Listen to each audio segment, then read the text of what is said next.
everyone. This is Remleiz from 40k Theories, and welcome to this new episode of Adeptus Podcastus. And joining me as always is Tactica Imperialis. Hello everyone. Sorry. Hello, you're very muffled all of a sudden. No, it's because my headphones got dropped on the floor by my accompanying gun drone, who just yanked them out of my ear as soon as you started doing the introduction. But that's quite all right. Hello everybody from you. Yes, you. You're going to say hiya? Hiya, we're doing karate now. My god, they're evolving. You're going to say ya-ya? Yeah. Oh, bless her. There you go. You're going to be having your refuel in a minute before you go in the recharging station for the night, so don't worry, won't be long. Yes. Apologies for the delay for this episode, but last week, Neve was busy with mummy duty and I was ill. So we just thought, fuck it, we'll just postpone it a week. It'll be a lot easier for both of us. Yes, Nurgle hates you. No, correction, Nurgle loves you far too much. Nurgle loves me. I want to point out, you know the time where I couldn't make it due to technical issues and you said it was Tzeentch? It was clearly Vashtor I pissed off. Okay, yes, I forgot Vashtor was on the level of those guys. To be honest, I think everyone forgot about Vashtor, so that's neither here nor there. Yeah. But anyway, so there is a lot in the news this week, but before we get into it, I'd like to talk briefly about the new Emperor's Children Codex, because as you know, the new army box came out recently and a whole bunch of influencers got early access to it. Yeah, there's one thing we need to address about the Eldar thing as well, which we'll come on to in a moment.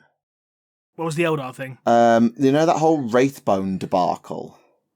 Yes. Well, I don't know how true this is, but I saw somebody saying on social media they got their hands on the book after it came out, and basically that passage, as quoted, is slightly misleading in that Wraithbone is still a psychoactive, sung into shape substance.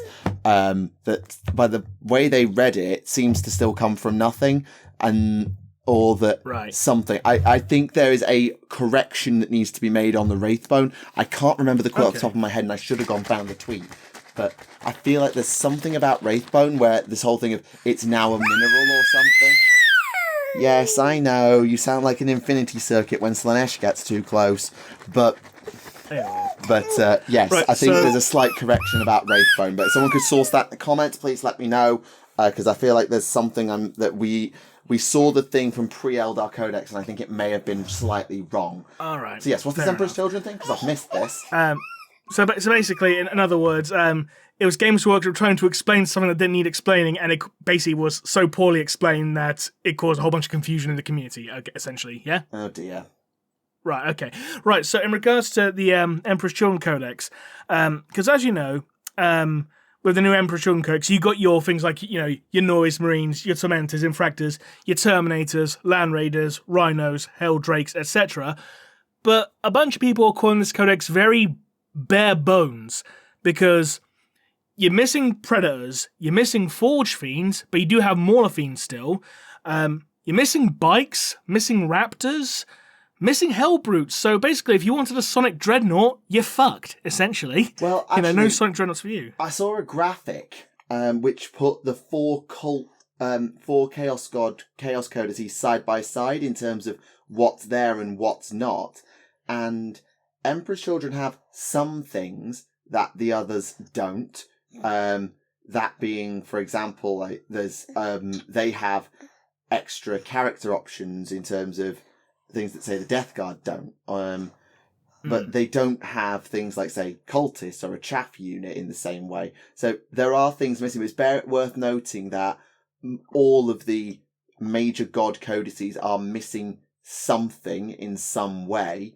But if the Emperor's Children one is even more barren than the others, then fair enough. Yeah, because I'm genuinely surprised that... I mean, don't get me wrong, I understand, like, if you're going to trim some units out to make an army more characterful, I get that. But you mean to tell me that there would be nothing in the Emperor's Children, nothing in a Slaneshi army that wouldn't be, like, an equivalent to the Cult of Speed? You think there wouldn't be any Bikers? Or Raptors? We're planning to make a new Chaos Bikes kit. Yeah, I mean, considering that in the Lucius novel, Lucius actually has raptors in his warband. If you want to recreate Lucius's warband, well, fuck you can't have raptors. They're also they stick like an actually- allied detachment or they're something. the only ones, though, that have a chosen equivalent. Those flawless blades are the equivalent to Chaos Chosen, and they're the only God Legion that has them.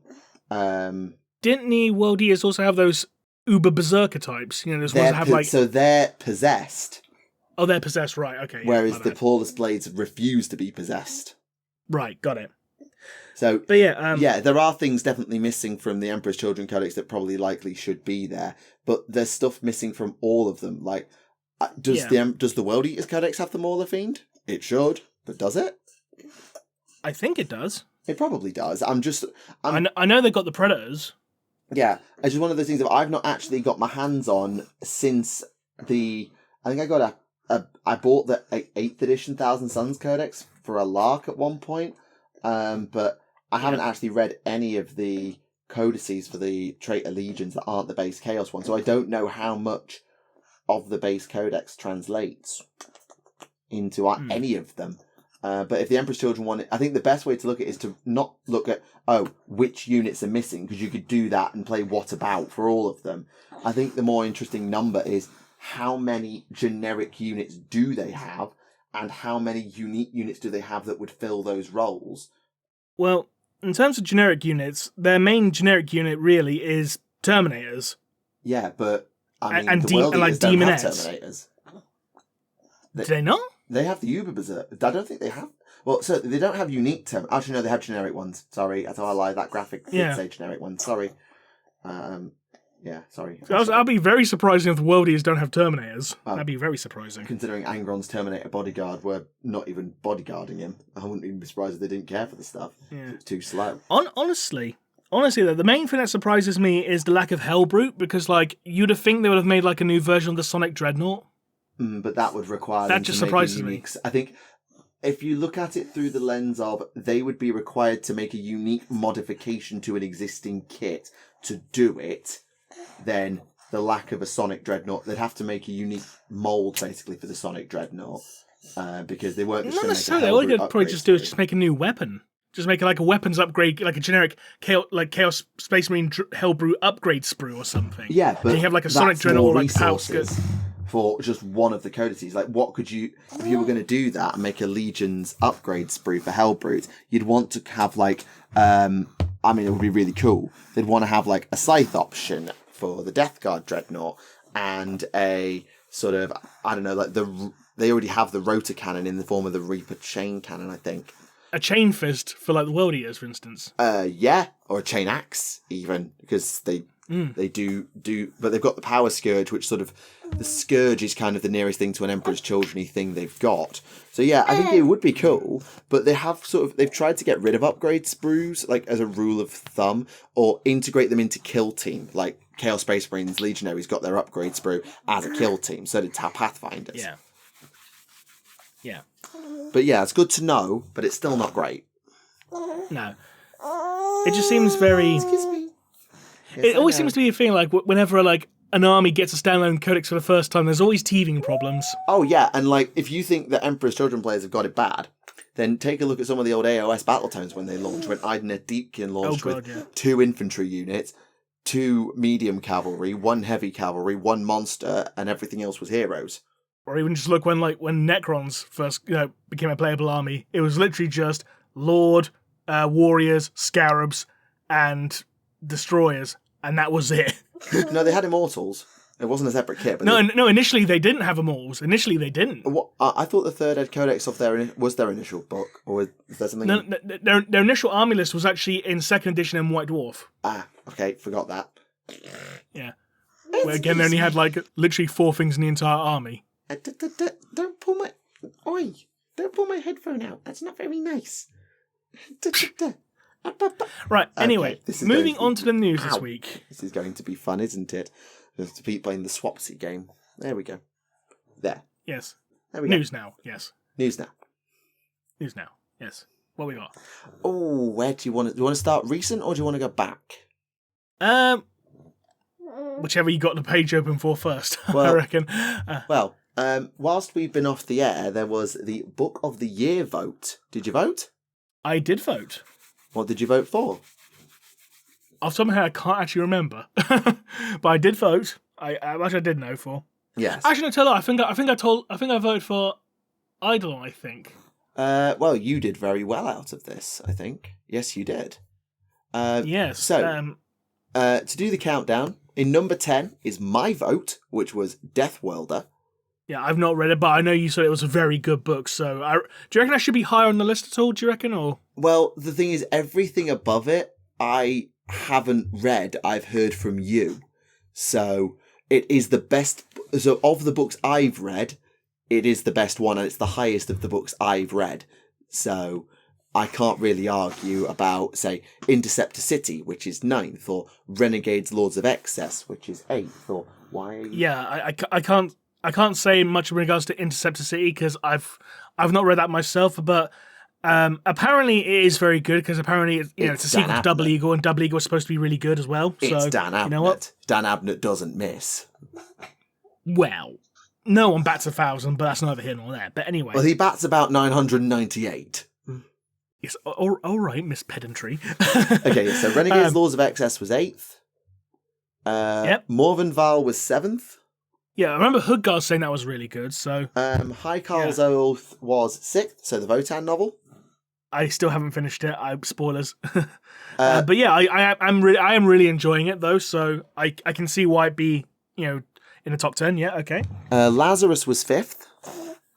This surprises me because I don't know anyone who's actually read that book. No, neither have I.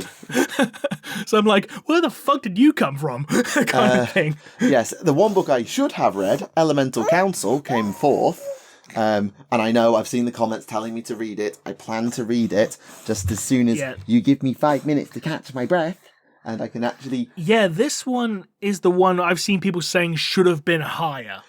I mean, it seems to have picked up rave reviews, and as a Tau player, I feel like I should have read the flipping thing, and I just haven't.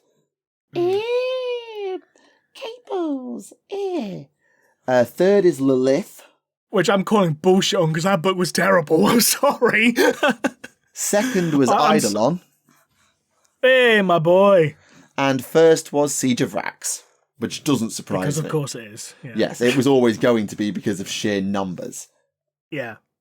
So that doesn't shock me. Just remember, kids, quantity is not indicative of quality. But anyway. I mean, I'm sure it is very good, but because the Siege of Rax is generally regarded as some of the best literature Forge World ever put out. But personally, I'm just sick to death of everything Vax related, because I've had to cover it on my channel before, and everyone else is covering it, and it's just so boring. We're oversaturated with Vrax, and it's there are so many more interesting campaigns out there. Things like the Badab War or the Taros campaign. Both of those are so much more interesting. The Taros campaign that they never finished. Wait, no, Taros they did finish. What was the one they never finished? Syraxis. Yeah, which I'm still upset about. It's I'll never get to use my Vorax in 40k. But yes, as I say, I'm sure you're very happy with Eidolon coming up as high as 2nd. I'm pleasantly surprised, in all seriousness. I'm genuinely surprised they got that high. Because it was a good book. Yeah. Bit silly in places, but it's still a very good book. Yeah. What did you think? What was your favourite book? Probably that Baby's First Guide to Astrophysics or whatever you also got. I have my colleagues at work generally did buy a General Relativity for babies. How do I talk to your heels with your finger in my mouth?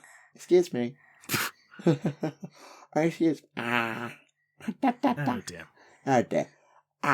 Ow. Right. In other news. In other news, I want, oddly enough, I'm going to go in a random direction. Can we go to Kill Team, please? We can indeed. Blood and Zeal, correct? Yes. This is a really janky-ass pair of Kill Teams, but I love it. So we've... Go on.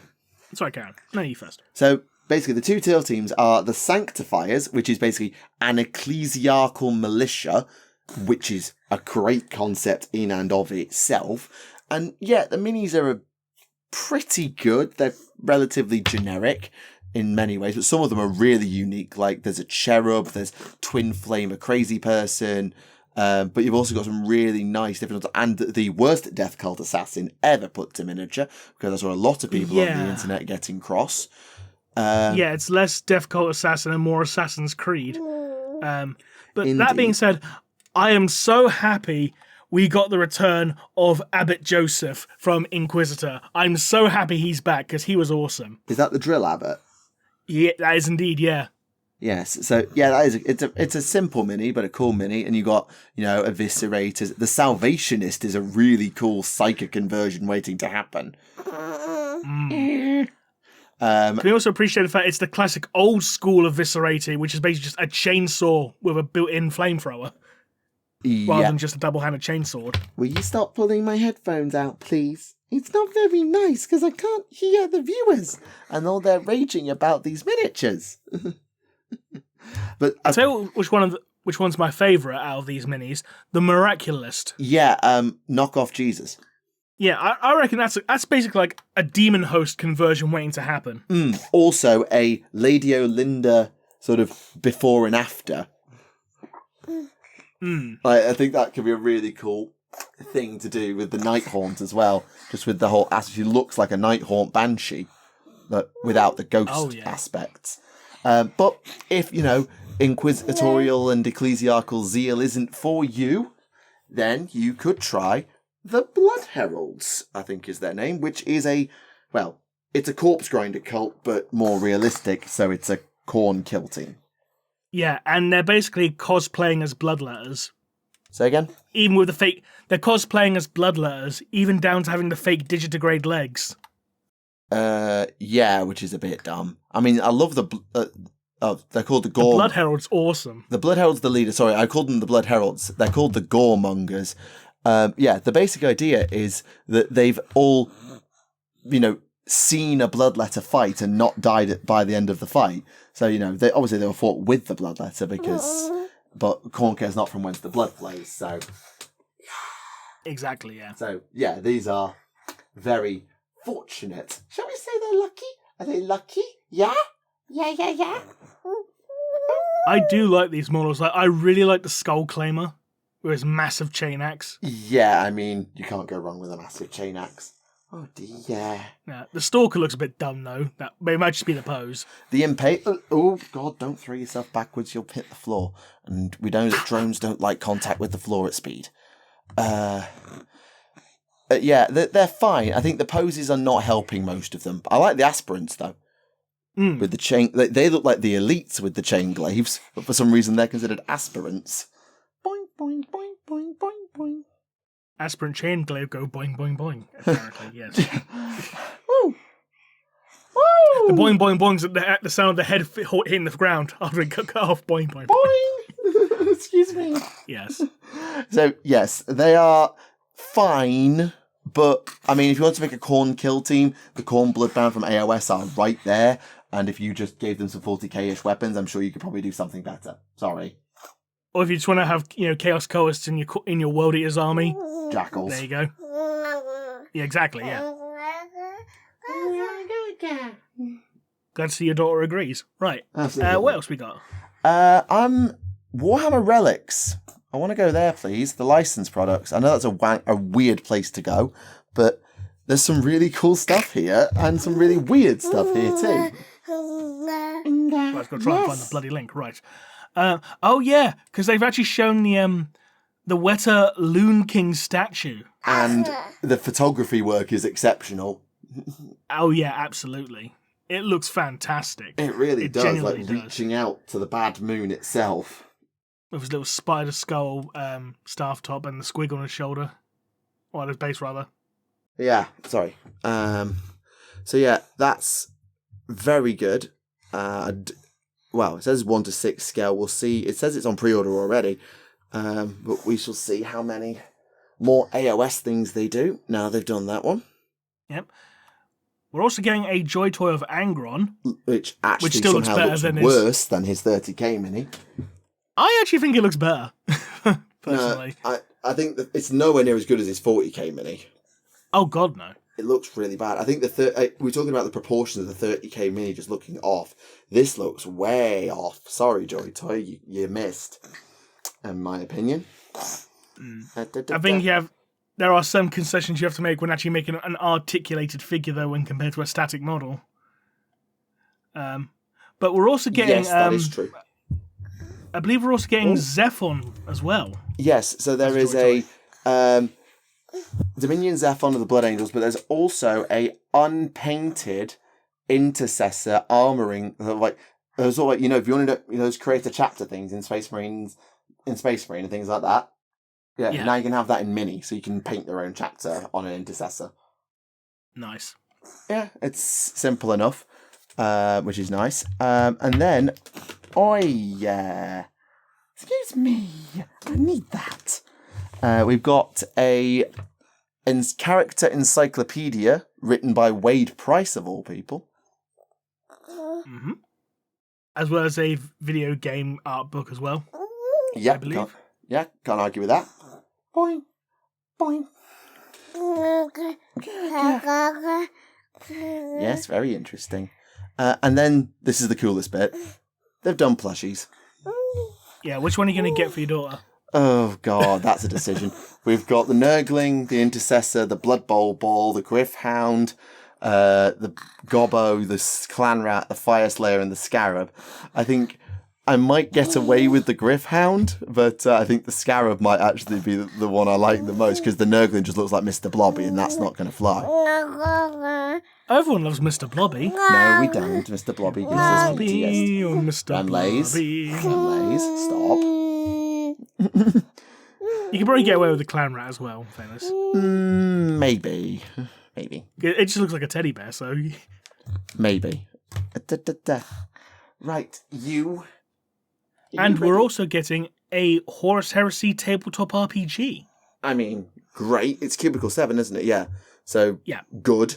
It's set on Istvan. Just after Istvan, yeah. Yeah. And they're doing an Old World one too. Mm. Right, you... And strangely enough, we're getting some Space Marine sport jerseys, which is a bit weird. Yeah, at least they've gone to the trouble of giving them the correct numbers to match their Legion numbers, so somebody clearly paid attention at least. Yeah, gotta give them credit for that, in fairness. But, yeah. Oh my god. Excuse me. I just noticed the Hawaiian shirts. Why? Just why? I have no idea. But, like, is it wrong that I kind of want one? No, it's not wrong, because there's part of me that does too. They also do an Age of Sigmar version as well. Yeah, which is not bad.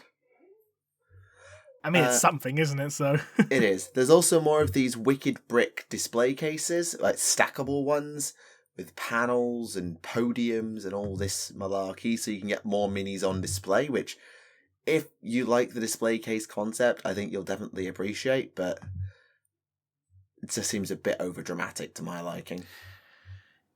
Yeah. I mean, I like the ones that have, like, the backgrounds, and, like, they would be appropriate for, like, certain models. Like, I like the one that's got, like, the AOS 1 artwork at the background. Yes, so, like, the Korgor and all that. Yeah. Or Korgorath, or whatever it's called.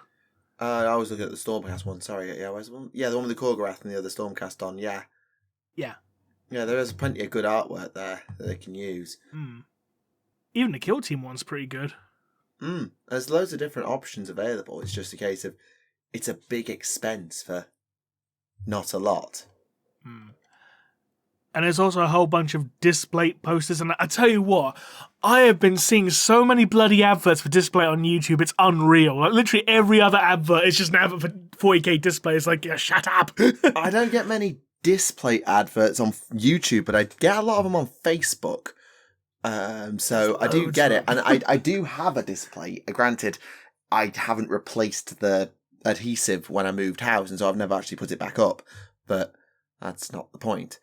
But no, there is some good stuff, and they're also doing these collectible enamel pins coming soon.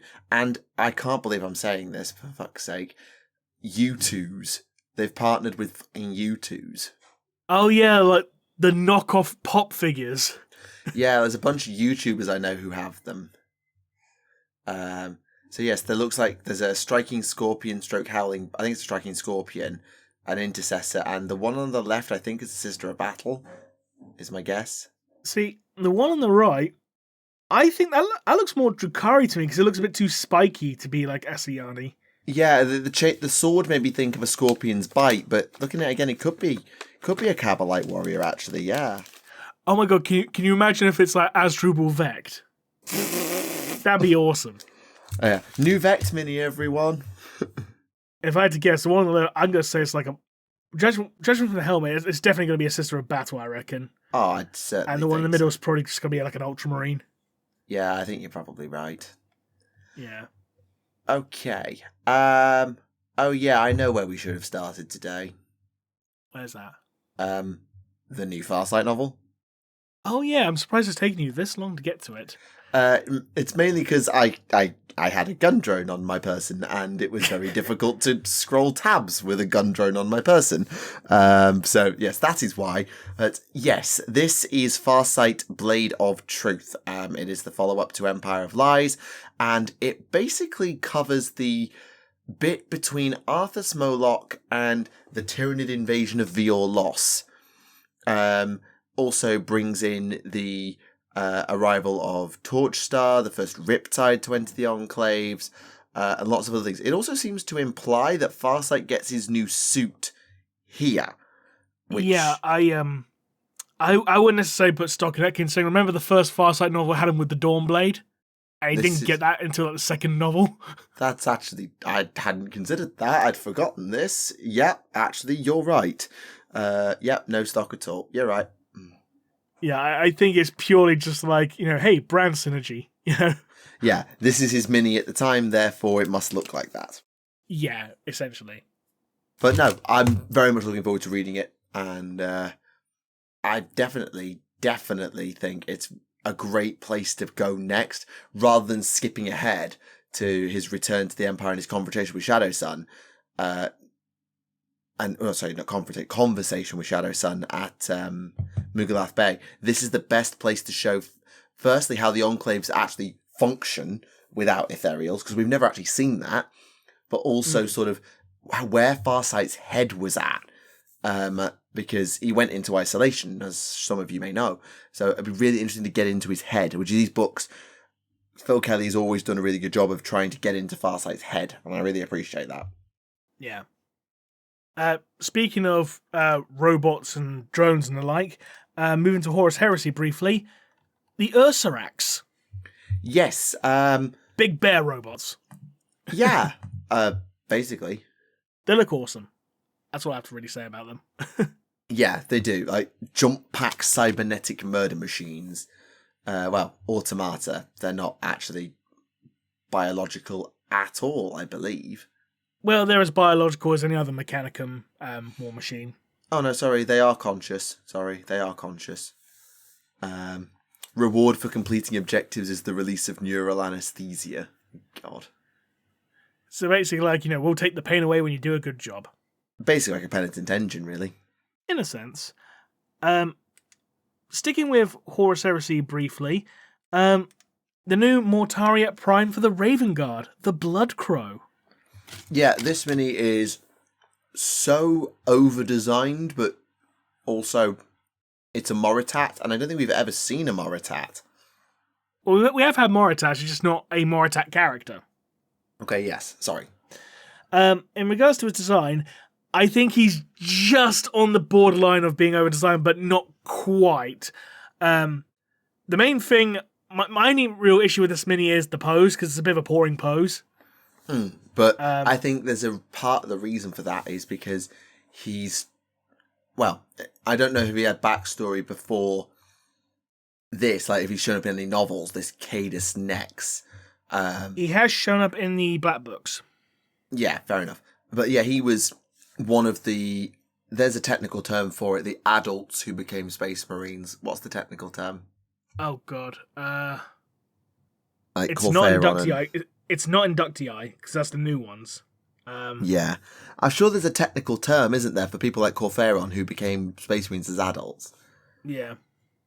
I mean, I just refer to them as like pseudo-Astartes or false Astartes, but that's not an official term, so...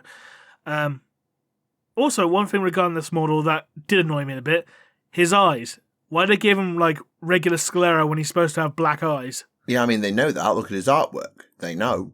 Yeah. Yeah, it's like, God damn it, man. Yeah, he's got bloody hand cannons, which I think is a fun thing. Yeah. But yeah, the mini... Well, the pose is Sorry, very Cam. boring. But, Yeah. I mean, for a silent assassin, like, I think it would have been cool to sort of... Well, the problem is if they cross the pistols, you'd think he looked like Cypher, but sort of a silent assassin makes me think of Agent 47, but he's got hair, so... I don't know. I was thinking, like, maybe they could have done, like, a pose like the Kellermorph. Yes. You know, one gun up, one gun forward, kind of as if he's, like, going pew, pew, pew, pew, pew type thing. That would have worked. Because Mortarians are basically just gunslingers, aren't they? So They're assassins. yeah, but they're also gunslingers, because they always have, like, 2 pistols, don't they? Yes, that is part of their thing. Yeah. Well, if you thought he was over-designed, take a look at the Blood Angel. Yes, Aster Crone. Yeah, a.k.a. Edge highlighting the model. Yeah, but at least he has an excuse for being over-designed. Yes, because he's like a predator, isn't he? Partially, yeah, he leads a company. Well, he's attached to a company, and he's a justiciar now. But he's also a blood angel, which is worth pointing out. Yeah. Which means he is going to be over-designed. And I don't know, it just... As much as I think he is definitely over-designed, the over-designing actually is all just... There's a lot of edge highlighting, so there's a lot of filigree on the armour, which is consistent across the mini. But apart from the random crying faces of Sanguinius on his legs, I actually don't think he is over-designed. I just think he's got fancy armour. Like, compared to Nex, where there's all this extra stuff going on, he actually looks quite simple. I can see that argument. Also, can we appreciate the fact he's got his, his wrist-mounted flamer? Yeah, wrist-mounted flamers are always cool. Yeah, how does he not burn his hand off, though? Like, does that not superheat his arm? It's like, ow, my hand's getting hot. Ow. I assume the firing mechanism is done by clenching his fist. Yeah, but even so, like, being that close to an open flame with a metal hand. Oh, it's not... Yeah. Is it bionic or is it just armoured? Well, his armor's metal. Metal conducts heat. So that means it's going to like, sear his flesh. Ceramite's not metal in the strictest sense. Well, even so, ceramite, if it's like more ceramic still conducts heat as well, though, in fairness. So up to a point, yes. Like, if you put a plate in a microwave, it's going to be scalding hot when you take it out, isn't it? So that's true. But yeah, the point is, it's rule of cool over practicality. Welcome to 40k. Yes, exactly. So he's the guy involved with the inductii. So for the people who are not familiar with that term, what is an inductii? Basically, they're like the mass-produced recruits that were made during the heresy. It's like, we need to get our numbers up fast, quick, just shove all the organs into this newborn, just shove them out the door, kind of thing. Right. Basically just mass-produced space marines, and it's because of the inductii that most chapters have a whole bunch of exacerbated gene flaws. That makes sense. Yeah, it's also the reason why the Imperial Fists don't have the Betches gland or the Susan membrane anymore either. Yeah, because the Raven Guard inductii were the Raptors, weren't they? The ones, the Raptor Project were inductii. Have I got that right? Technically, but they're not quite. They're slightly different, but there are similarities. Right. I mean, he's also got the ability to come back from the dead. God, who does he think he is? Commissar Yarrick? Yeah, literally, if he loses his last wound and is removed as a casualty, on a 4+ he goes into reserve with 1 wound left. The rumours of my death were greatly exaggerated. Yeah, because he's supposed to be the guy that stood firm and didn't go mad around Kabanda, so, he is kind of cool. Though he did die during the Battle of Mars. Anyway, well. Speaking of dead things, the Prophet of Necromunda is finally getting a model. Right, this, for, again, the people like me who do not know Necromunda very well, context, please? Religious nutcake. No, I got that much, but what's with the skeleton with the flaming hat? Right, the skeleton is basically the quote-unquote lost saint of Necromunda who speaks to the prophet. Whether it actually speaks or whether the prophet's just batshit insane, it's either or. It's 40k, so it could be either. But basically, he's gained like a massive following on Necromunda following the battle of, I think it was Cinderak City. Yes. And his following's gotten so great that Lady Helmor's gone, oh fuck, this guy could prove a challenge to my rule. Kill him now. Kill him. Yeah. Yeah, because it says that it's made from the skeletal remains of a Redemptor priest. Yes. I did an entire video on this guy, funnily enough. Huh. About 2 years ago, I think it was. It's always nice when they call back to things, but I mean, he is pretty cool as a mini. Like, putting aside the lore connotations, like as a mini, it's very cool, and I think he's done a really good job of conveying both the religious aspects, but also the utter lunacy. Because literally, it's just a bloke in a not very good trench coat with semi-bionic legs carrying around a skeleton with a really fancy hat. Yeah. I'll be honest, I'm kind of disappointed they shortened his trench coat, because in his artwork it's like much longer and billowing. So I'm a little disappointed about that, but that might just be for practicality reasons. I think it's probably for practicality of the pose and showing off the bionic legs. Yeah, exactly. Also, they shaved the beard, the corpse's beard. They shaved it. It's a skeleton. Yeah, but it also had a beard. And they shaved it. How can a skeleton have a beard? I don't know, the same way where you get some dinosaurs having skin, like in their fossils. Or like internal organs fossilized, I don't know. I don't know how these things work. Yeah, but fossilization, that's when stuff rots away and is replaced by rock. So, if something is preserved and doesn't decompose properly, then fine. This is a skeleton that has been buried in a rubble, and the beard would have fallen off even if it didn't decompose because there's no skin to attach it to. Yeah, but the beard made it look cooler, though. I don't know. It would look cooler, yes, but it shouldn't have one, is my point. Are you trying to argue about realism in 40k? Yeah, all right, you made your point. But yeah, I'm really happy we finally got a model for this guy. Now give me a model of Queen Lausha, you bastards. I've heard you go on this podcast for nearly a decade now, and I have no idea what you're referring to. Queen Lausha. She's like basically she's like a psychic on Necromunda who can control zombies. She's been like a hired gun in Necromunda for like years and years and years. She actually predates the Prophet in the rules, but she hasn't had a model yet. Right. She's a former member of the Corpse Guild. And yes, there is a Corpse Guild in Necromunda. Yeah, I know about the corpse grinder gangs. I know about them. But the Corpse Grinders are technically renegades, so there you go. Fair enough. Anyway, what else we got? There's a few AOS minis, there's a Middle-earth mini, and there's a few bits... Yeah, but no one cares about Middle-earth, though, so... I mean, it's Prince Imrahil. It's a nice enough mini. I'm at least going to mention it so at least the 3 Middle-earth people don't get offended. It is a decent mini. Bit of a random pose for a knight with a lance to have his lance the wrong side of his horse, but... Oh, dear. Sure. Yeah. We're also getting some... tactics for Orcs and Blood Bowl. Nice to know that they haven't fully abandoned the game. I'm still annoyed about the fact that they've delisted all the Blood Bowl stuff off of Black Library. Have they? I'm still annoyed about that. Yeah, all the Blood Bowl stuff's been delisted. That's not good. No.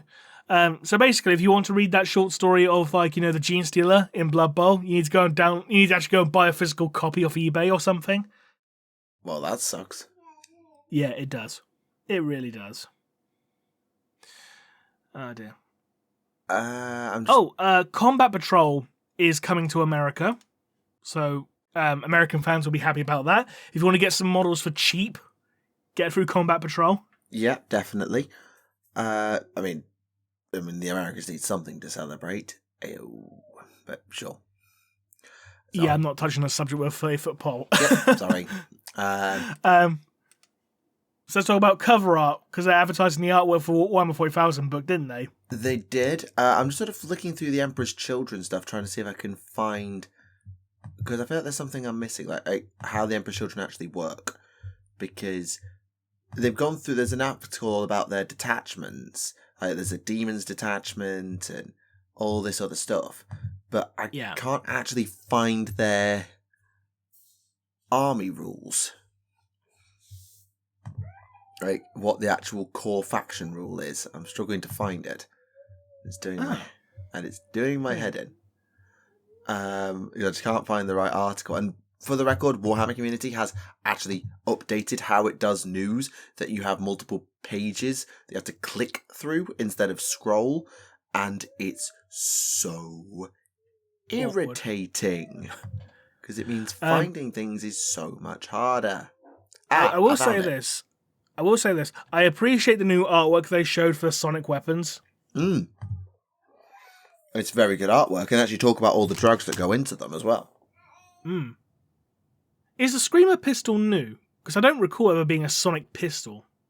I mean, I feel like Noise Marine Sergeants could have like twin flamers in the past. I think there was an option for twin pistols at some point. But I always just thought that was the Doom Siren. I thought the Doom Siren was the the Doom Siren was looking at this Doom Siren, I'm just reminded how different it is from the original second edition incarnation of the Doom Siren.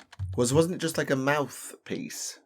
Yeah, the original Doom Siren was just a speaker coming out the guy's mouth. Yeah, that sounds right. So yeah, they definitely upped the ante to make it a full-on speaker system of death, which I do appreciate for the record. I found an image of the original Doom Siren model. Oh god, yeah. Like, it did have speakers on his back as well. But it's also coming out the mouth. And I think that kind of accentuates the more, like, the fact it's just literally just a guy screaming his guts out, essentially. Yeah, I do see I see both sides of it. Like, the idea of it being this massive amplified speaker system makes sense, but what have I just done? If I just go and check the actual mini, I feel the mini for, where's it gone? Because they did an article where they went through the actual army box and went through the kits. And where is this? No, Noise Marines. No. Oh, it's not in the army set. Damn it. I can't check it there. But I do feel as though they did have... Where the bloody hell is this mini? Because I know with... in second edition, like the Sonic Blaster and the Blastmaster, they still not quite adhere to the guitar aesthetic of first edition, but they looked more like guitars than they did in like third edition kind of thing. Yeah. Like that big, round body that looks like, the actual body of like an actual guitar kind of thing. Oh, they have actually done this. So the Lord Cacophonist does have like a unique mouth that it's sort of a hybrid between a standard Space Marine mouth and sort of speaker. I'll show you. They have toned it down from the second edition mini and moved more of it into. But they do still have something. But yeah, I agree that the guitar aspect has definitely been filtered back. Like if you look at do you remember when they did the Noise Marine itself? Yeah, the classic throwback mini. Yeah. Yeah, that was very much a guitar. These feel more like guns. Yeah, because the recent Noise Marine Celebration mini, that was literally just a direct callback to the Rogue Trader mini. Where the right guitar down to the leopard print pants, Yes, my guitar is a gun. Yeah. But no, it's definitely been tuned back from that. But I suppose there's this level of, I'm going to say a stupid thing now, this somewhat level of realism that they would look like weapons rather than anything else. So it makes sense that they've given them more of a weaponized aesthetic because, not every single Emperor's Children is going to be a guitar player. So why would they all want to play guitar? Do they even know what a guitar is? Does the guitar still exist in the 41st millennium? I can't even remember if I've ever seen a guitar. Ever.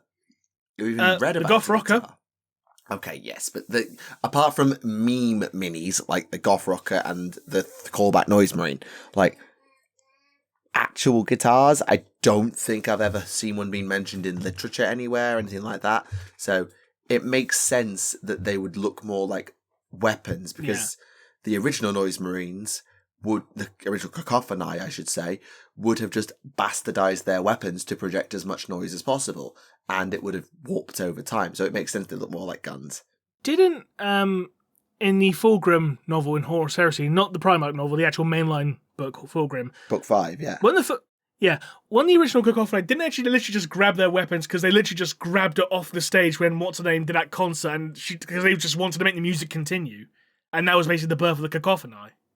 I actually haven't read Fulgrim in a very long time. I don't know. I vaguely recall I was saying they literally just ripped, like, you know, the instruments off the stage and turned them into weapons because they wanted the song to continue. Yeah. I vaguely recall it. If I'm wrong, please correct me in the comments. I'm literally Googling the word. Hang on, that's the Greek cacophony. Here we go. The birth of the cacophony, yada, yada, yada. Reading. I've gone on the wiki, not lexicon, and pray for me. History. The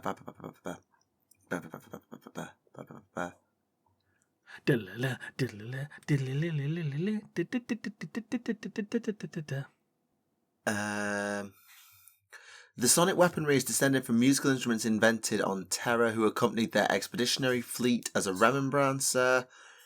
As she accompanied them to a temple dedicated to Slanesh on Laren, she was corrupted, sought to create the ultimate orchestral piece, symphony that played. To recreate the sound, she created new instruments whose sonic powers could be used for destruction, acted as a ritual. The musical instruments produced effects. Chaos mutations ran through the audience. They unleashed hedonism and base forms of murder, summoned lesser demons. During part of the concert, several Astartes left their seats and took up the instruments to try and keep the demonic music playing, and in the course of their untrained fumblings discovered they could unleash waves of destructive power. So I was right. Basically. Hey! Nice. But yeah, there we go. Yeah, a bit of a random sidebar on sonic weaponry, but there you go. As for how the it's appropriate. Sorry, this is appropriate considering the focus the Emperor shouldn't have had this week. So yeah, I also found their actual rules. So their whole faction, to accompany the idea of speed in the Emperor's Children, because yes, they don't have bikers as you discussed a while ago. They've all got the ability to shoot and charge when they run and fall back.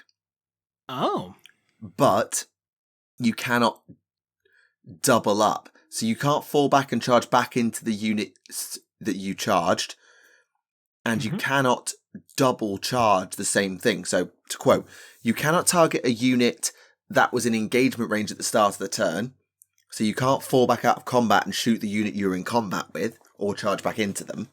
Nor can you fall away from a unit so that... Oh no, you can fall away from a unit to open it up to other people's fire, but you can't do it for your own. In addition, you cannot target a unit that was the target of another charge or attack this phase. So the way that states is, if I fall back from a unit so that my ally can charge in, I can't also charge back in because they're in engagement range at the start of the turn. Or if I fall back to go and charge somebody else, I'm the only one that can charge them. right. There's another unit's charge. So let's say my infractors are in melee and my tormentors are in melee on the other side, a bit across the board. I can't fall back with my infractors and then charge my Lord Cacophonist and my infractors in at the same time. Because if my Lord Cacophonist goes in, I cannot then send in my infractors because that unit was the target of another unit's charge. Yeah. So it's there to stop them being utterly obscene and stacking up their shooting too much, which I think is probably for the best, because it says they always flip between targets in an attempt to satiate fresh experiences, which I think is a nice way to sort of do it. Yeah. Speaking of guitars, music, and the like, briefly, because you know they're doing a limited edition re-release of the Lucius novel. Can I just say, whose idea was to make it look like a 90s grindcore album? I don't know, but I don't think they got paid enough. Because, like, I look at this and immediately think, I don't remember listening to this Napalm Death album. Are you complaining? Well, it's this way. It looks less Lucius and looks more like mucus. It looks fucking horrible. Maybe I'm it just also too looks like edgy. it's I think it looks quite cool, actually. again, it looks like a '90s grindcore album. But like that green though, it makes it looks like snot. I don't know, maybe you change the green to purple or something. I don't know. Maybe. Make it a little more Emperor's Jordan-y. And also, it also looks like it's made it's a fucking cloth cover again. Which basically means, fuck this book, because, fuck cloth-covered books. They are horrible. I'm sorry. Just in general. Just in general. Fuck them. Right. Yeah, that's my minute round. Like, cloth-covered books, fuck them. That's completely fair.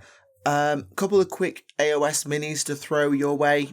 So the Hollow King, Kado Ezekiar, is getting another mini. And this time he's brought friends. So these are another one? The Blades of the Hollow King. So you've got Kado Ezekiar and Ghost Friend, the Scholarmate Solia, who does talk to him all the time in the book. Mm-hmm. And then two accomplices, so Sisendra, who is a vampire assassin, and I'm assuming that's the one with two swords. Yeah, and then an agent of Neferata called Aurelius, who is actually not a vampire, but allows Neferata to keep track of what Kado is doing. He has a very stupid hat. So does the Snake Lady, who also serves Neferata. What's her name? You know the one, the vampire with the giant snake. Yeah. I've forgotten her name now, but you know who I mean. Yeah, I know who you mean. It's just the Neferata thing, apparently. Gosh, she needs to get she needs to get better taste. But anyway, the vampire assassin, the one with the two swords, I actually kind of like that one. Yeah, Malineth is sat here just jealous of this is what I could have been if they didn't screw my face up. Yeah, because that looks really cool. Like, there's so much energy in that mini. I like that. Mm. And, the main boy himself, I kind of like the ghost, like the way it's spins around him, like just flows around him. I like that. Yeah, the problem is that everything that I know about Kado Ezekiar is tainted by the fact that I did not finish his book because I got bored. And so it's one of those minis that I'm never going to be that interested in because the character doesn't interest me because I got bored reading his book. Hmm. If nothing else, it'd be a great base for a conversion or something, though. Oh god, yeah! This idea of the idea of either being stabbed in the back by a ghost or having a ghost supporter is a really cool concept. Mm. So we've had the Shanktopus, now he got the Stabter. I suppose a Spectre. Terrible pun. But if your vampiric taste is not yet sated, you also have access to a new set of manifestations and faction terrain. So these are basically cursed sepulchres are basically the equivalent to this. They're not Norhole equivalent, but what you do is you set them up round the board and they give you basically summoning range. So you can summon. Could you post an image, please? Yes, sorry. So the manifestation, the faction terrain, these sepulchres look like this. They are just basic buildings. You can also flip them round and make more haunted versions for the Night Haunt if you're playing Night Haunt. So it's a 2-in-1 faction terrain piece because you can make them into a nexus of grief, apparently. Okay. And what this does is it gives you the ability to, when you cast a summoning spell from the lore of the manifestations of the grave, which I'm guessing is the 3 endless spell equivalents, they don't have to be summoned from the wizard. They can be summoned out of these instead. So you're speaking of those endless spells, I really like that Hand of Nagash. Yeah, so the Hands of Nagash is able to reduce objective control, stopping them from using special abilities, or actually just doing damage, I think. Can it do damage? No, it cannot do damage. But it's still... it can attack or catch them. So yes, it's very useful for stopping units from removing objective control from you or keeping them in place. But you've also got the the Unholy Reliquary, which is a vampiric corpse, which can be used as a healing or buff conduit So you can either heal a hero or give them +1 attack for the rest of the turn and then destroy the spell. So it has a rolling effect or it has a pop effect, which is kind of cool. And the Sanguine Swarm is a bunch of bats that do mortal wounds, but can attack independently. And each time they do score a critical hit, they give them a mortal wound out, but they also heal. So it's an endless spell that can sustain itself. Nice. So, yeah, it's a nice idea. Obviously, this comes with the Barrow Kingdoms minis, if you remember those from a hot minute ago. Oh, God, yeah. Vaguely. So, yeah, that's because both the Kado Ezekiel stuff and these will be part of that new Battle Tome alongside the Barrow Kingdoms stuff when that comes out. Fair enough. And I think, there's plenty of stuff talking about Warhammer TV and all that, but we don't do that in this house. Oh, yeah, there's a new season of Blacktown or something, wasn't there? Yeah, and there's a new season on Warhammer TV as well, about Ultimate Paint-Off, Trazine's Tesseract Trials, apparently. I don't know what. Was this like Warhammer TV's version of like Squid Game or something?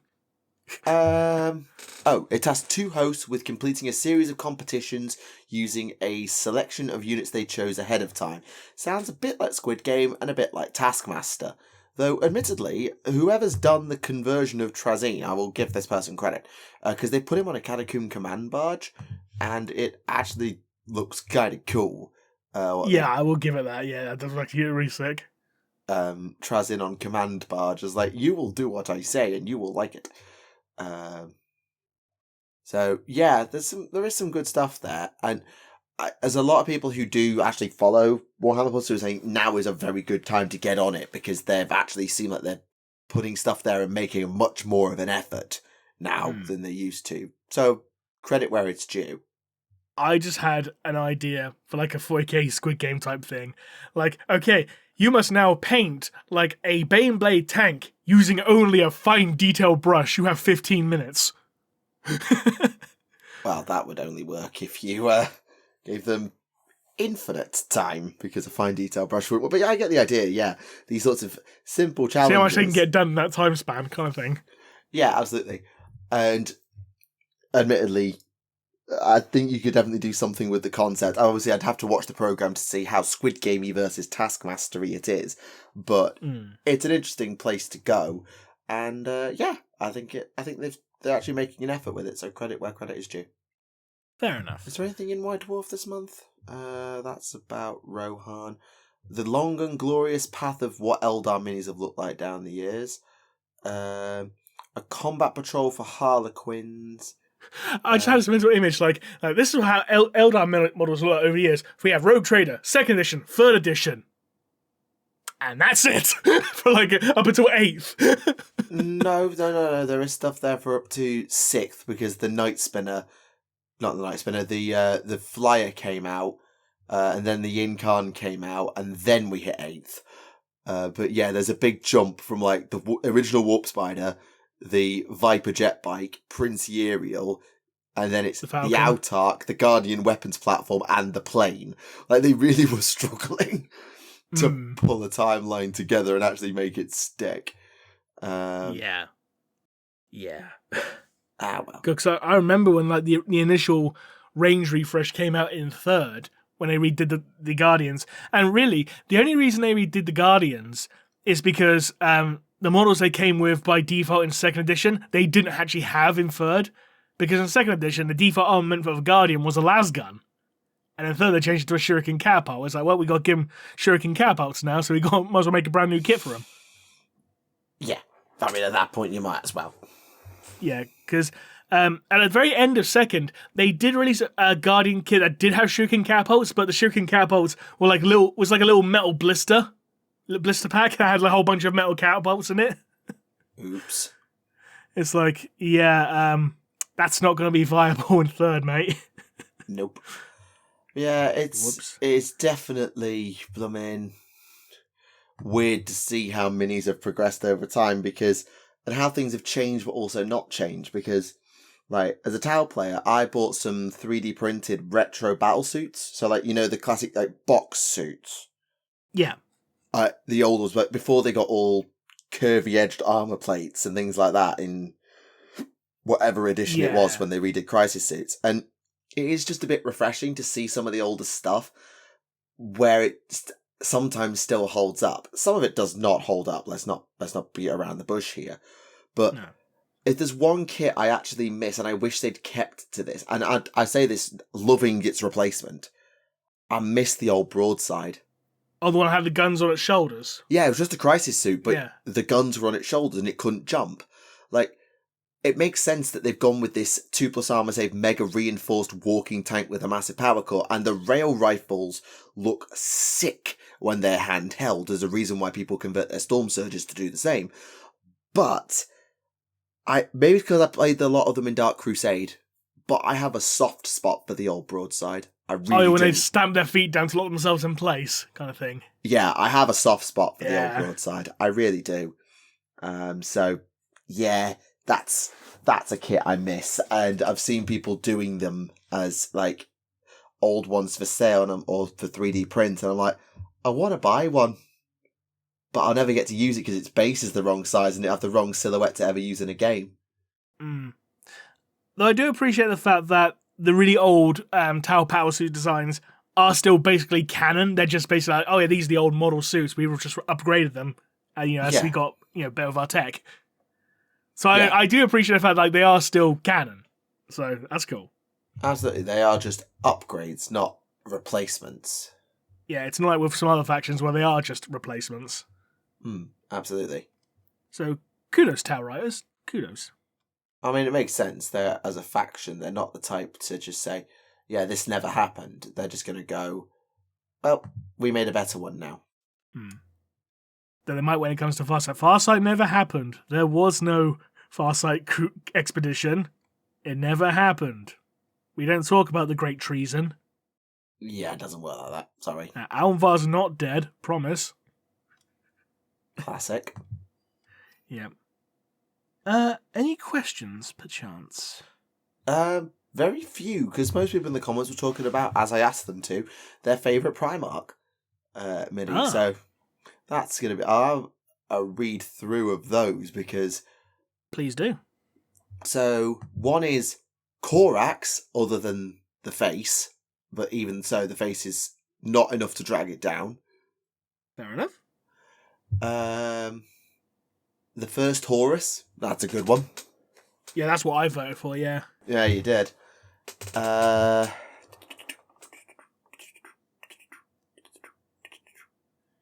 Fulgrim Transfigured. Okay. With honourable mention to Alfarius and Mortarion. Yeah, I can see that, yeah, because Alfarius has a good model. So does Mortarion. Mortarion is nice and simple. Yeah, another person actually then went for Mortarion. It's simple, it's characterful, so yeah, I can appreciate that. Yeah, for sure. Actually, there are a few questions in here, so apologies. Someone just had to open their comments to find the questions. No problem. So, let's start with staying with Emperor's Children, so we've been talking about them all day. It stated that, and I quote, Lucius the Eternal was slain by a Lord Commander, and then Slaanesh brought him back by corrupting his armour. About right? Vaguely, I think. Does this make Lucius a form of demon? I don't think so, because it's the armor that's bringing him back, isn't it? So, because like whenever he's reborn, like that person's soul is added to the armor, so it's the armor that's bringing him back. So I wouldn't say he's a demon. I'd say it's more just like magical armor warp fuckery. Yeah, because the question goes on to ask, if so, could a high-ranking exorcist kill him? Because they're demon hosts outright, and they're designed to contain or expel demons. Could an exorcist actually kill him dead? I mean, in theory, anyone can kill him dead, so long as they don't show any pride in doing so. Which is impossible. Not really. No, it's not, because Nikona Sharakin killed him without showing pride, and that's how Lucius didn't initially come back. He was actually brought back by Fabius Bal at that point, I think, if I recall correctly. Yeah, but that's Lucius's death by Necromunda Shuriken was before the whole resurrection spiral cycle thing. Like, I think the reason Lucius can do this is probably because of Bile's bullshit. So I don't count that one, and also Shuriken's a very unique case in that Shuriken is Shuriken is basically Graham McNeil's original character, Do Not Steal. Yeah, essentially. And I don't think there's a single character I could look at in 40k and go, yeah, they wouldn't take pride in killing Lucius. Yeah. Do you remember the time Lucius actually possessed a Necron that killed him? The story rings a bell, but I don't remember the details. Yeah. It was against a Necron called the Phasing Sword. Ah. He also possessed the body of a factory worker as well, because the factory worker took pride in making the mines, and one of the mines blew Lucius up. Oh dear. Yeah. Right. Do you have any recommendations for Savlar Chemdog stories? I don't actually know too many Savlar Chemdog stories, that's the thing. I know Hoodguard mentioned one. I think it might have been the Morven Val novel, actually, now I think about it. Yeah. I think. So I'm just going to go on their Lexicon page to see which books they're mentioned in. They show up in Baneblade as sort of, and Shadow Sword, so that little series by Guy Haley as just in bits. I think one of them, there's one of them in Death World. Yes, there is, but only one of them. There is a Savlar Chemdog short story on Black Library's website called Those Without Mercy. Oh. It's a short story, it's only like £1.99, so that might be worth checking out. So, yeah.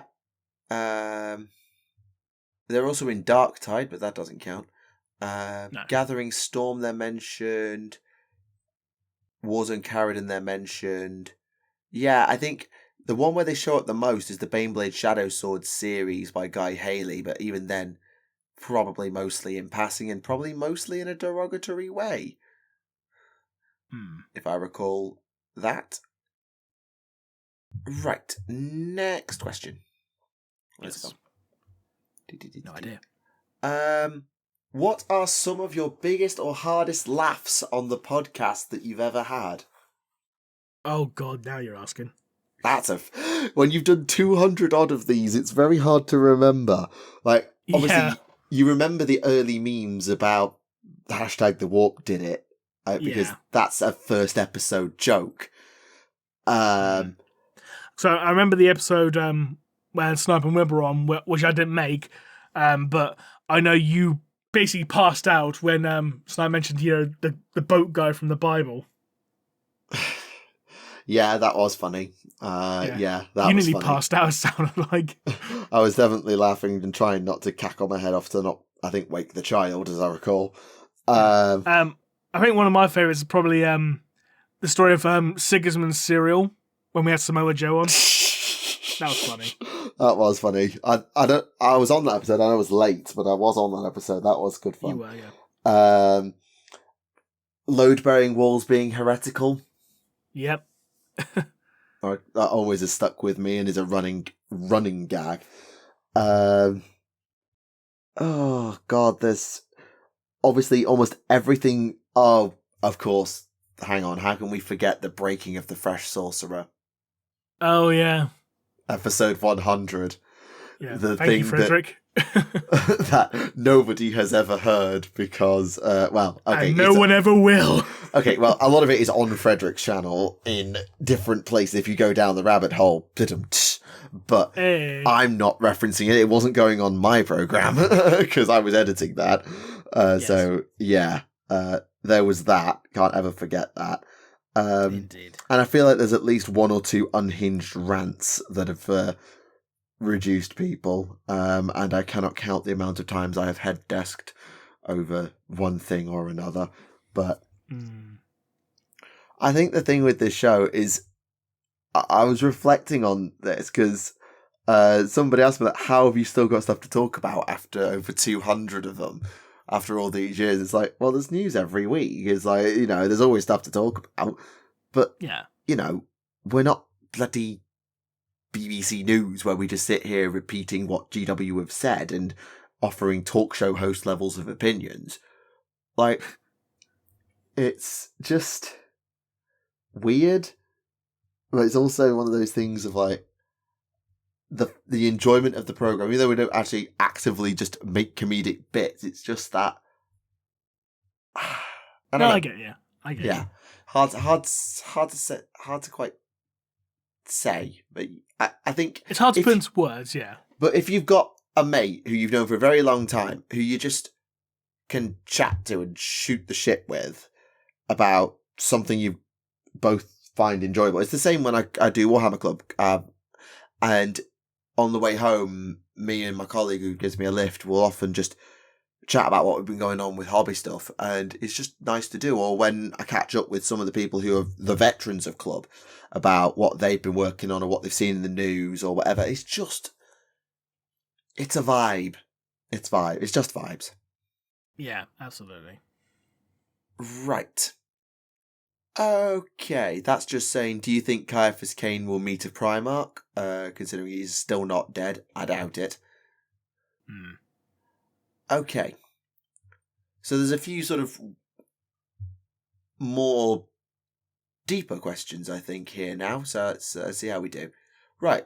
First, since I mentioned it earlier, what do you think the place of 3D printing is in the hobby?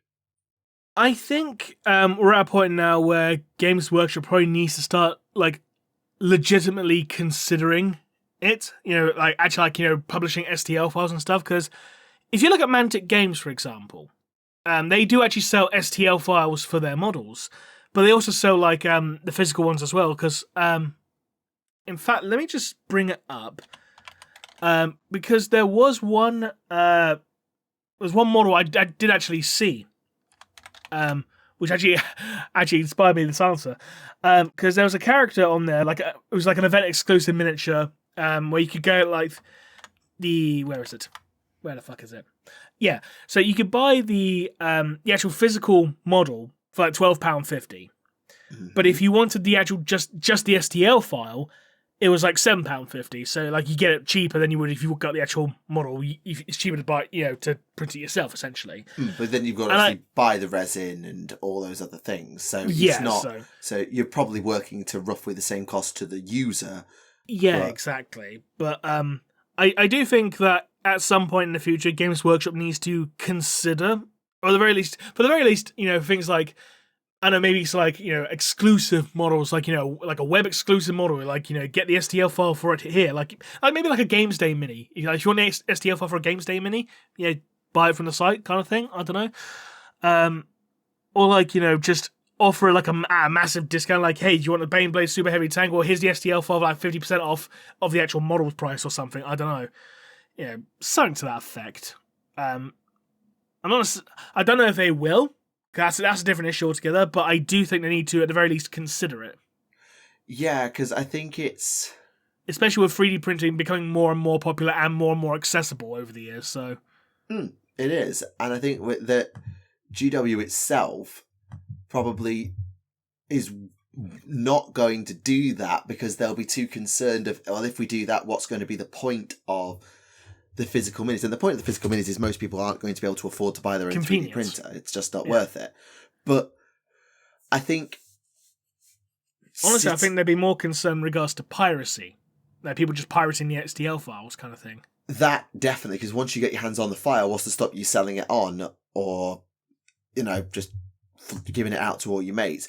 And also, I think Citadel as a thing prides itself on not just the quality of the designs, but the quality of the plastic as well. Like, I think they actually really do care about what it looks like and how it feels. Because having used 3D printed models now a few times, they are so much more breakable and so much less stable than the old, like those battle suits I mentioned 10 minutes ago, all snapped. All the ankles have snapped. Jesus. So they've all broken, and a Crisis battlesuit would not do that. I'll rephrase. A plastic Citadel Crisis battlesuit would not do that.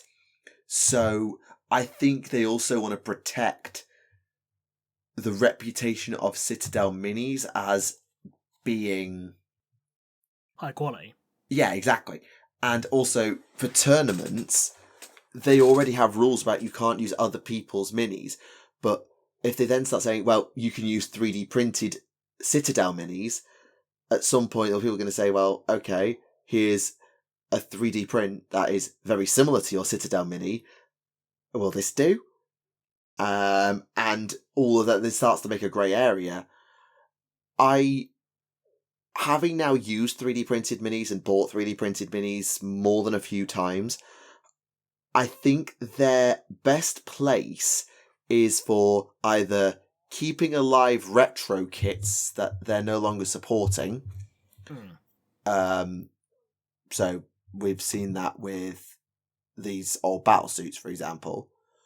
But also, I think, for creating unique versions or conversions or kit bashes that you just wouldn't be able to get otherwise. Honestly, hearing you mention in regards to the retro stuff, that'd actually probably be a good idea. Like STL files for like discontinued models that they don't sell anymore. So like it's a way of like a form of preservation in a way. Like, we don't sell this model anymore, but if you want an STL file, here you go, print them off to your heart's content kind of thing. Yeah, that might be a good idea. And that way they're still selling the new models, so they don't have to worry about, the bottom line that way, because people still need to buy the new models anyway. But if people want to buy the old retro models, just like, for their collection, they can get an STL for it. That might be a good idea. It might be a good thing to do for them in the middle. It just... Yeah. I like the concept of being able to make a mini to your specifications in your way, if you can make your own file. But I don't think it should be part of GW's business model to 3D print, because they're not in the place where, well, they are in a place where they could afford to tank it, but the Citadel plastic is part of their brand. The brand is not, well, the brand of the miniatures is Citadel for a reason. It's a special thing to them, and they'll want to protect it. I think there's the piracy thing you mentioned, and there's that reputation of the quality of their miniatures, both of which would be hampered by selling STL files. And I think it should not be something the GW endorses.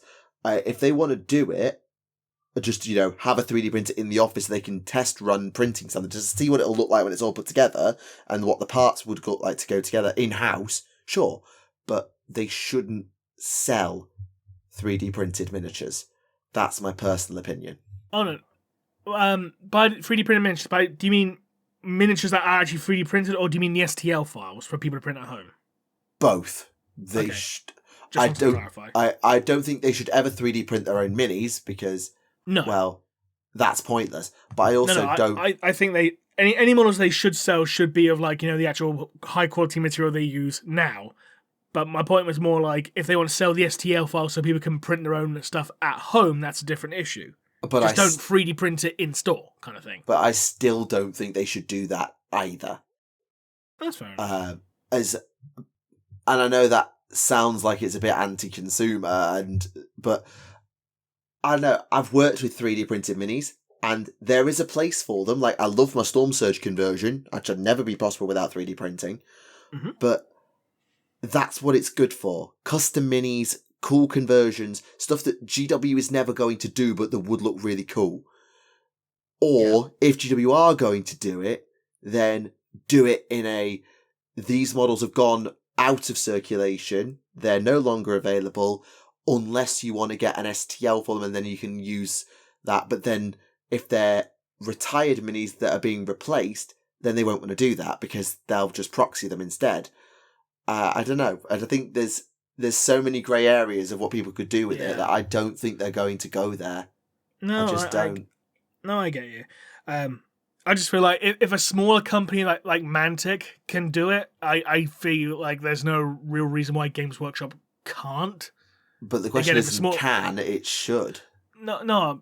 Again, yeah, fair point. But I'm just saying, like, again, if a smaller company does it, I don't see reason why Games Workshop themselves shouldn't. But again, we'll agree to disagree, I suppose. Yeah, and we're completely with. That's probably the best thing to be, is that we can just disagree and move on. Yeah, exactly.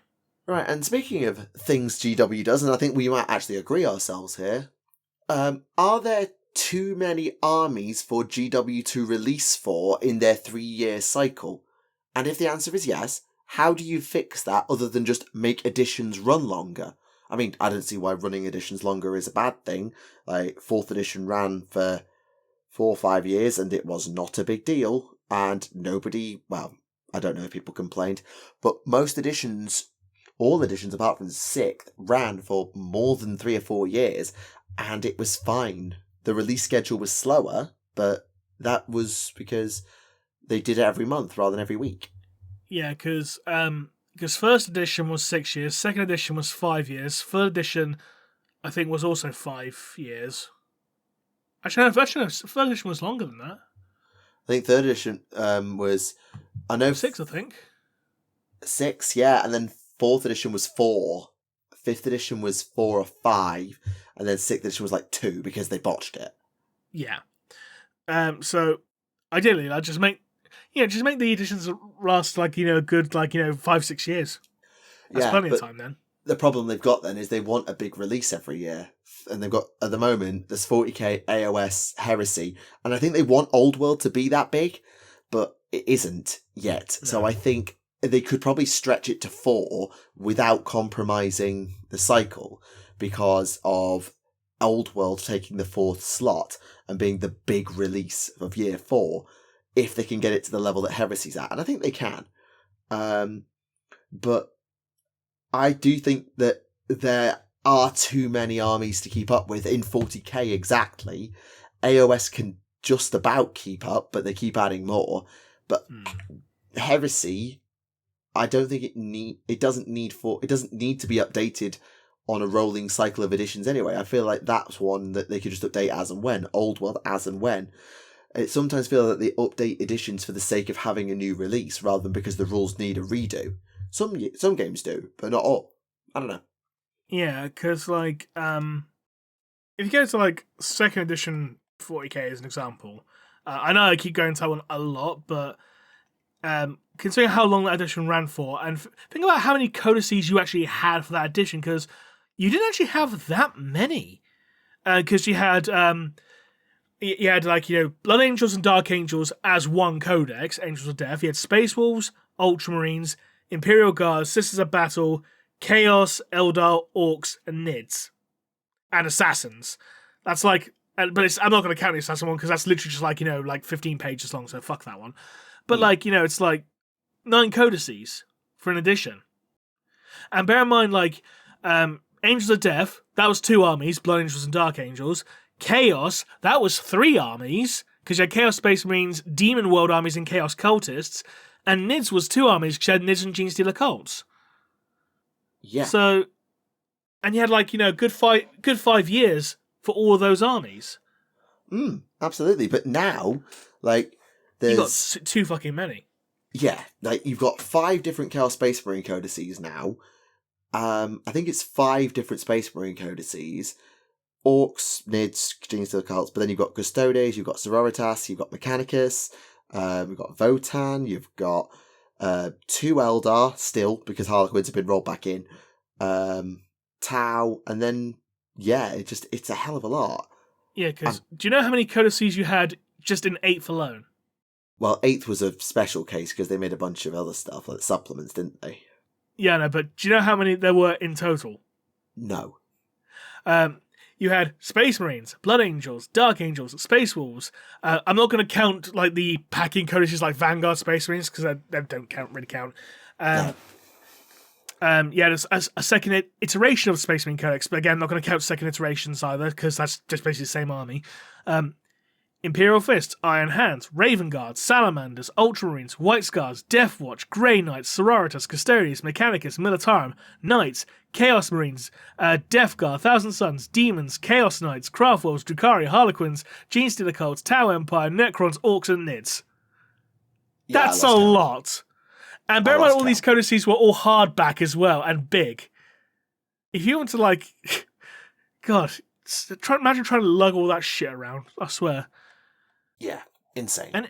And even with 9th, you had Space Marines, Blood Angels, Space Wolves, Dark Angels, Black Templars, Death Watch, Militarum, Sororitas, Custodes, Mechanicus, Grey Knights, Imperial Knights, Chaos Marines, Death Guard, Thousand Suns, World Eaters, Demons, Chaos Knights, Eldari, Drukhari, Votan, Necrons, Genestealer Cults, Orcs, Tau, and Nids. Which is just insane. Yeah, and that's not even taking into account things like, say, Crusade or Chapter Approved or, Warzone Octarius or Warzone Corridor, Warzone Nakmund or like Arcs of Omen, or Chapter Approved Arcs of Omen. It's like, too many fucking codices, just slim it down. Yeah, absolutely. And it does mean that we've talked before about the release schedule just being far too much overcrowded and far too fast to keep up. And I get they want something big out every week. I get it. You want something every week. But is that going to benefit you? I don't know. And if they give it more room to breathe, would they need to release more stuff? Yeah. Would releases be smaller every week? Yeah. But I think people would live with that for the knowing that when they get an actual major release, it's had more time to cook. The designers have had more time to get it right. And I think it would benefit them to go to a 4-year cycle. If Old World can fill that void, I think it would be really good for them to do it. Because it gives them more time to balance things out. And if they need to do a major hot fix and move an edition around and bring it forward a year, that's fine. You don't have to stick to the system too rigidly. No. But I don't think there's another way to fix it other than roll some codices back in. But then you're going to have some very cross Chaos players, even more cross Space Marine players. And yeah, I don't think there's a way now they can reduce the number of factions in the game. I don't think there's a way. No. I mean, like, even if you take like Necromunda as an example, the edition of Necromunda we're on, that's been going since 2017. Okay, so, nearly 10 years, this edition. Okay? It's had major expansions and patches along the way. Yeah, and constant, like, the house books are basically like their equivalent of codices and campaign books at the same time, essentially. We're constantly getting new model reveals for Necromunda. And again, that's been going for nearly 10 years now, with the amount of expansions that's had for it. In fact, let me actually check what's actually had in terms of expansions. Because I know it's had a lot. Where's the thing? Come on. Right, so, so we've had 4 editions of Gang War, which basically just got replaced by Gangs of the Underhive, so ignore that. We've had Book of the Outlands, we've had Book of Desolation, Book of Peril, Book of Judgment, Book of Ruin, Book of the Outcast, House of Chains, House of Blades, House of Iron, House of Arthas, House of Faith, House of Shire, Halls of the Ancients, Tribes of the Wastelands, the Aranthian Succession Campaign, the Vaults, which has Cinderak Burning, Vaults of Temenos, and Ruins of Jardlin, and we had a whole bunch of DLC on the Warhammer community website as well. Things like the Lost Charter, Sump City Sinking, Two Tunnels, Queen of Ashtown, Demons of Meriden, etc. Yeah, the point is made. You can keep a core rule set for a long time and just keep patching in new things and expansions. Or you can do what they do with other things, which is just completely reboot or rewrite the rule systems. And sometimes it's just a pass, like 8th to 9th was just a rules pass. And sometimes it's 9th to 10th where it's a major rewrite from the ground up. But yeah, I think they probably could have got away without ever doing 9th. Yeah. But at the same time, from a marketing perspective, a big new box with new Space Marines versus whatever every few years and a new close off that storyline, start a new one, I see the appeal of it and I can see why they do it. But I remember during, 7th, I think it was, when there were battle boxes, and 8th, I think, where there were battle boxes of 2 armies all the time. There was one new mini and then a bunch of stuff fighting. So, the Vanguard Space Marines debuted in a battle box against the Master of Possession, the Venom Crawler and stuff. And there was Wrath and Rapture, where we got the new Karanak. There was Forgebane, where we got Necrons versus Mechanicus in 7th. There was a bunch of these other campaigns. The Desolation of Baal, I think, wasn't a box set. There was a Space Wolves and Orcs one, whose name escapes me at this time. There were loads of them where you pitted two armies in a box against each other, and that's how you did your faction updates. And AOS knows this, because AOS was still doing it recently with the Fire Slayers Ideneth box that brought out the Achelian Thrallmaster. They still do this, and Kill Team does it all the time. It's still how Kill Team functions. Yeah, they get a new edition every now and then, but the actual core way to get new stuff out there is here's two Kill Teams having a fight. That's enough to update things. But the problem they've got is that when they do that, it immediately invalidates a codex. And that's why they need new codices. So, which would you prefer? A new edition every few years so that the new codex can be patched in with the new minis? Or do you want multiple codex releases for the same army in the same edition to account for the fact they're going to be patching in new kill teams or new heroes or Black Library minis or whatever? Because that's just going to mean that people's codices are going to be invalidated over and over again, but they're going to be invalidated anyway by a new edition, so I don't know. It's a weird one. But no, I definitely think a 4-year cycle where Old World is year 4 is in their interests to do, because it gives them more room to breathe. But I don't know. Any other questions? Yeah, one more. Okay. How would you prefer that 40k handles its larger mysteries now that the storyline is, and I quote, evolving? For example, Iliad, Cypher, the origin of the Ethereals. So, should old mysteries be solved and replaced with new ones, or do you try to preserve as much as you can with or without adding new ones? Are there some that you want them to maintain for as long as they can, or would you rather they be solved? Or which ones do you want solved? That kind of thing. I think mysteries should only really be solved if it's actually going to be, like, important to the plot. Like, they shouldn't just be solved just for the sake of being solved, kind of thing. Yeah, just to, here's a new fact in a codex. No. Yeah. Like, I think if it's something that can potentially, like, help, like, boost, like, an army's flavor, then fine. But otherwise, don't bother solving it just for the sake of solving, because otherwise it'd be like, oh, is that it? Oh. Kind of thing, you know? Yeah. Like, Cypher, for example, they had the opportunity with Cypher when he rescued Gilliman in 7th to go, this is Cypher's thing now, and always, or this was Cypher's thing, which is why he's doing what he's doing now. They didn't. They completely left it blank. And they've had the same option with the Ethereals. Like, I don't know if that's what Phil Kelly's going to go on to do, because Farsight saw what he saw in Arthas Moloch. They're going to actually try and dive into what is going on with the Ethereals. I doubt it. But I think I'm with you in, like, some of these things do have to be solved at some point, because otherwise, what's the point in speculating? Because we'll never get an answer. And you've got to give us something for, instead of just piling new on top of old, because the old will be forgotten, or just the lore will stagnate. So like, oh yeah, they still haven't answered this question from 30 years ago, even though there's a million different possible answers. They've never bothered to fix a solution. Some things you've got to solve. You've got to move the plot forward now that it is moving forwards. You can't just keep adding more stuff, more questions without ever giving a single answer. But the answer should only be given where the plot demands an answer, or the revelation of an answer changes flavour or provides new context or something. I agree with that. Yeah, it's one of them, because... Oh, excuse me. Sorry. That's right. The interesting one there is Iliad. Like, is Iliad genuinely a thing to take seriously or not?